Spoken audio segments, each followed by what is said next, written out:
लंबित मांगों को लेकर पंजाब के हजारों किसान मंगलवार को दिल्ली के लिए कूच किया। देर रात केंद्रीय मंत्रियों के साथ चली बैठक बेनतीजा होने के बाद दिल्ली कूच के लिए ट्रैक्टर, ट्राली, राशन और अन्य सामान भरकर पंजाब के विभिन्न इलाकों से किसान निकले। किसानों के मार्च पर केंद्रीय मंत्री अर्जुन मुंडा ने प्रतिक्रिया दी। उन्होंने कहा कि किसानों को समझने की जरूरत है कि किसी किसानों के हितों की रक्षा हो। आपको बता दें कि किसान न्यूनतम समर्थन मूल्य यानी कि एमएसपी के लिए कानूनी गारंटी के अलावा स्वामीनाथन आयोग की सिफारिशों को लागू करने, किसानों और कृषि मजदूरों के लिए पेंशन, कृषि ऋण माफ करने, पुलिस में दर्ज मामलों को वापस लेने, लखीमपुर खीरी हिंसा के पीड़ितों के लिए न्याय, भूमि अधिग्रहण कानून 2013 बहाल करने और पिछले आंदोलन के दौरान मारे गए किसानों के परिवारों के लिए मुआवजे की मांग कर रहे हैं।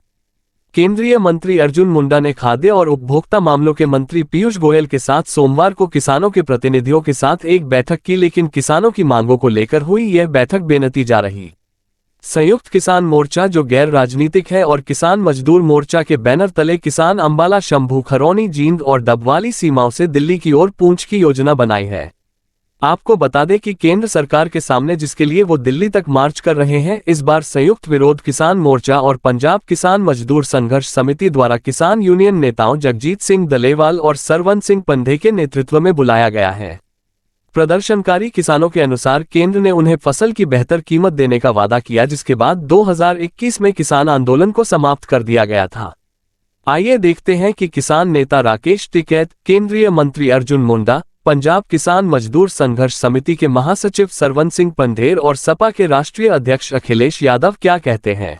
देखिए, इस शंभू बॉर्डर पर आप देख रहे हैं दसियों हजार लोग पहुंचे हुए हैं। हरियाणा सरकार तशद्दुद कर रही है। हम पीसफुल स्थिति बनाए रखे हैं। हम फिर जाके पोजीशन को देख रहे हैं क्या हो रहा, उसके हिसाब से बात करेंगे। किसान शांति में बैठे, बिल्कुल। हाँ, देखिए किसान कितना पीसफुल है, कुछ भी नहीं हो रहा, फिर भी आप ऊपर क्या बोलते हैं, रॉबर्ट से ऊपर से हंजू गैस फेंके जा रहे हैं, तो ड्रोन से। एजीटी से कितनी देर चलेगा यहाँ पे? देखिए, जब तक सरकार मांग नहीं मानती। पार्टी अगर इस देश में मजबूत होती, देश का विपक्ष मजबूत होता, तो ये हालात पैदा नहीं होते। जब देश का विपक्ष कमजोर होता है तो देश में तानाशाहों का जन्म होता है। सब पॉलिटिकल पार्टी एक है, सत्ता वाले भी और विपक्ष वाले भी। ये अपनी सरकार बचाएं, उसके लिए आंदोलन करें, उसके लिए जेल जाए, नहीं तो सब खत्म होंगे। और हमने तो जब सरकार और देश का राजा ये कह रहा है कि हम 400 सीटें जीतेंगे, तो फिर चुनाव की कहां जरूरत रहेगी देश में? भाई, चुनाव की जरूरत रही नहीं, इसको रिन्यूअल कर लो ना। फिर क्यों देश को भी बेवकूफ बना रहे हो? भाई, एक पॉलिसी ले आओ कि इमरजेंसी में रिन्यूअल का भी पॉलिसी आ सकती है। कोर्ट में रिटायल करो, वहां से एक ऑर्डर ले लो कि चुनाव की जरूरत ही नहीं है। जब वे जीत ही रहे, वे घोषणा कर ही रहे हैं, तो रिन्यूअल की एक पॉलिसी ले आओ, अमेंडमेंट एक हाउस में ले आओ कि जरूरत पड़ने पे अमेंडमेंट।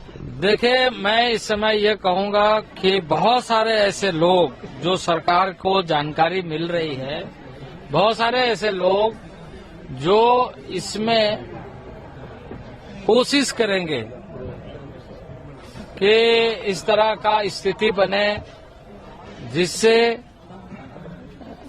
एक वातावरण प्रदूषित हो। और मैं तो ऐसे किसान भाइयों से भी कहूंगा कि इन सारे चीजों से वो बचे, क्योंकि भारत सरकार प्रतिबद्ध है किसानों के हितों को लेकर। सर, आपने बोला स्टेट के साथ कोई कमेटी बनाने, बात करना पड़ेगा, कमेटी बनानी पड़ेगी। नहीं, देखिए, ऐसा है कि कुछ बातों पर सहमति बनी और अधिकांश बातों पर सहमति बनी। कुछ बातों पर हम अभी भी ओपन हैं बातचीत करने के लिए, और उसके कई विकल्प वो भी दे सकते हैं, मैं भी दे सकता हूं। उसमें हम एक विकल्प पर आकर के उसका समाधान ढूंढ सकते हैं। विकल्प इन द सेंस कि सॉल्यूशन के लिए रास्ते कैसे हों। सर, एक अंतिम सवाल, स्वामीनाथन आयोग रिपोर्ट की सिफारिश की, उसकी मांग की गई है। पेंशन वाली जो पुराने जो किसानों पर जो एफआईआर है उसको वापस लेने की मांग, कई सारी मांगे, इन सब पर आप लोग विचार करके क्या कुछ जल्दी पेश करें? क्योंकि देखिए, सरकार ऐसे कई मामलों का सहमति बन चुकी थी और उस पर बात आगे बढ़ चुकी थी, लेकिन कुछ विषय को लेकर मुझे ऐसा लगता है कि कुछ ऐसे लोग भी उसमें हो सकते हैं जो इसका समाधान के बजाय समस्या के रूप में देखना चाहते हो। पर मैं किसानों से यही निवेदन करूंगा कि वैसे लोगों के जो पूरे वातावरण को प्रतिकूल बनाना चाहते हैं उससे सावधान। और जिस तरह से खबरें आ रही हैं कि आंसू गैस और उससे पहले किसानों को रोकने के लिए, आंदोलन को खत्म करने के लिए कीलों से लेकर के न जाने क्या क्या दीवारें तक खड़ी की गई और प्रशासन के माध्यम से जो सरकार कर सकती थी वो सरकार कर रही है। दिल्ली की सरकार जानबूझ करके किसानों की आवाज दबाना चाहती है।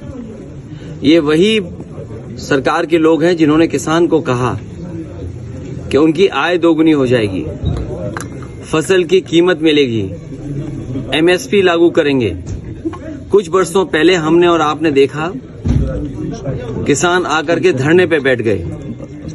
800 से ज्यादा किसानों की आत्महत्या हुई या हत्या हो गई, जान चली गई।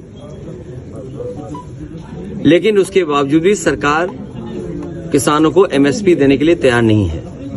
तो जो सरकार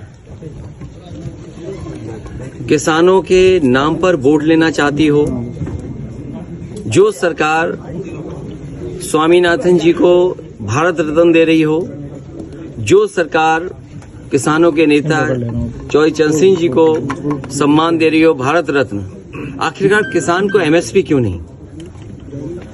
या एमएसपी देना नहीं चाहती सरकार? बड़े लोगों से मिली हुई है सरकार, जो लोग मुनाफा कमाना चाहते हैं उनसे सरकार मिली हुई है और उसी का परिणाम यह है कि किसान की आवाज दबाने के लिए लगातार सरकार इसी तरह का व्यवहार कर रही है किसानों के साथ। आने वाले चुनाव में जो 2024 को होने जा रहा है, देश की जनता भारतीय जनता पार्टी को हटा देगी।